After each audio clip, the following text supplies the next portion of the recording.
Bienvenue aux ateliers de la compagnie Imago, au cœur du Beffroi, du quartier de l'Europe, au jardin Chateaubriand. Suivez-moi.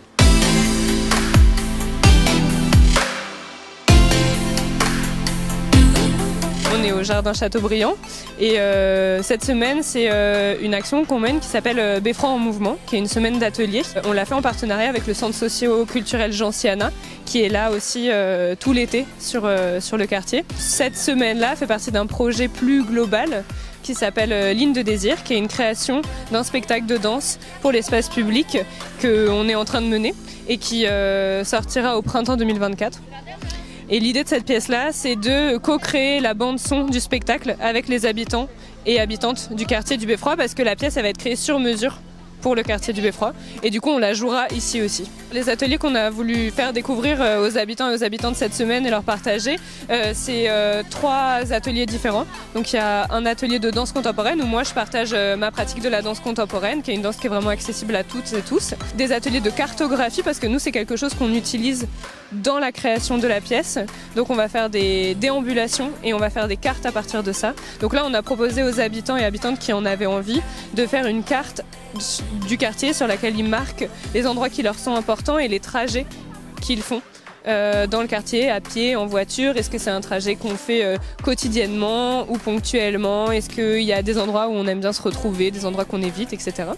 Et le dernier atelier, c'est un atelier autour du son, parce que la pièce, il y a une grosse importance du son.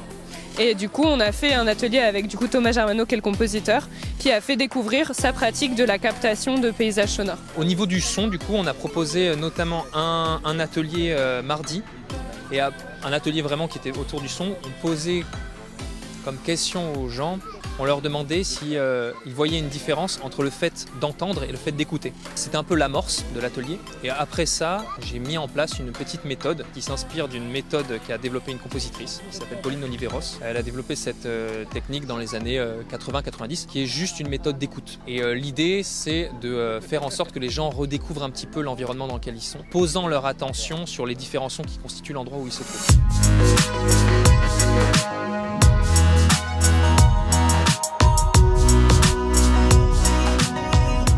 On a laissé l'enregistreur à des personnes qui se baladent et qui vont enregistrer un peu, par exemple, ici au jardin Chateaubriand, les sons qui sont représentatifs pour eux et elles du jardin. Avec les enfants, c'était fascinant.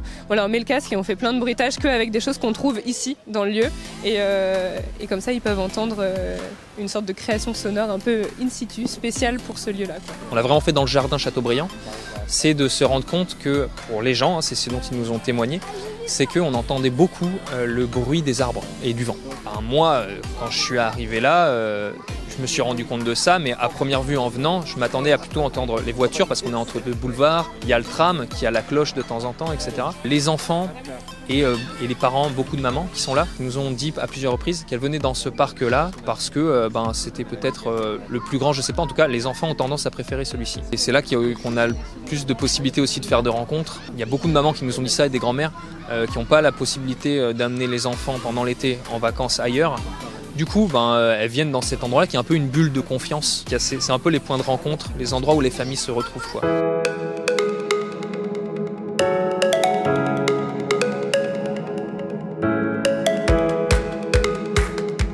Franchement, c'était sympa. Il y a eu comme des enfants qui ont participé, des adultes. Et donc, du coup, on s'est mélangés et franchement, c'était sympa. Ça permet d'aller voir d'autres personnes et d'essayer de communiquer, de parler, voilà. On vient quand même parce que bon, voilà, c'est ça change de quotidien. Et puis j'aime bien, moi. Entre la danse, la cartographie, c'est sympa. J'aurais voulu que ça bouge un peu plus, quoi, mais bon. Mais après, c'est du contemporain, donc forcément, voilà. C'est beaucoup de gestes comme ça, beaucoup de. Enfin, j'aime bien quand ça bouge.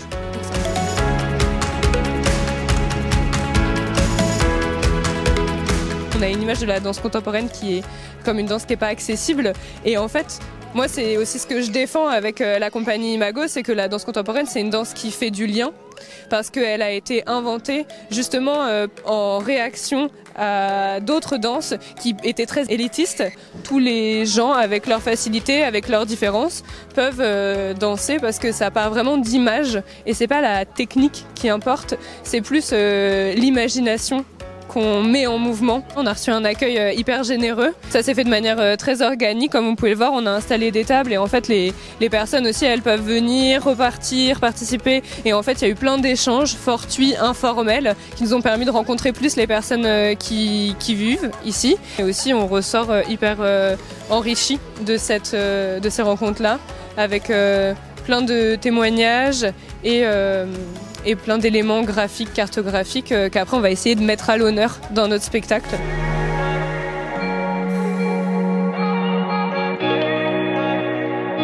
Comme l'action elle est soutenue par Quartier d'été, par le contrat de ville, c'est pour ça qu'on a choisi aussi la période de l'été, de venir proposer ces ateliers au plus proche des gens et pour effectivement les personnes qui partent pas ou qui sont pas parties en ce moment mais peut-être partiront plus tard en vacances. En tout cas les familles nous étaient hyper contentes que les enfants, les adultes puissent venir découvrir une pratique artistique directement dans le lieu où ils ont l'habitude de se retrouver, que nous on vienne à eux et elles et de proposer ces activités gratuitement ouvert à tous et toutes d'une pratique artistique. Et ensuite, on invitera tout le monde pour la première représentation au printemps. Et puis après, on espère qu'il va tourner, mais à chaque fois, on continuera à emmener la parole des gens du Beffroi dans d'autres lieux.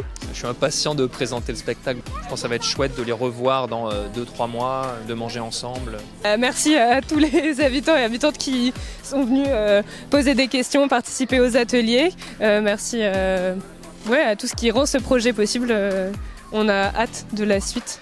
Alors à bientôt sur One Tap TV.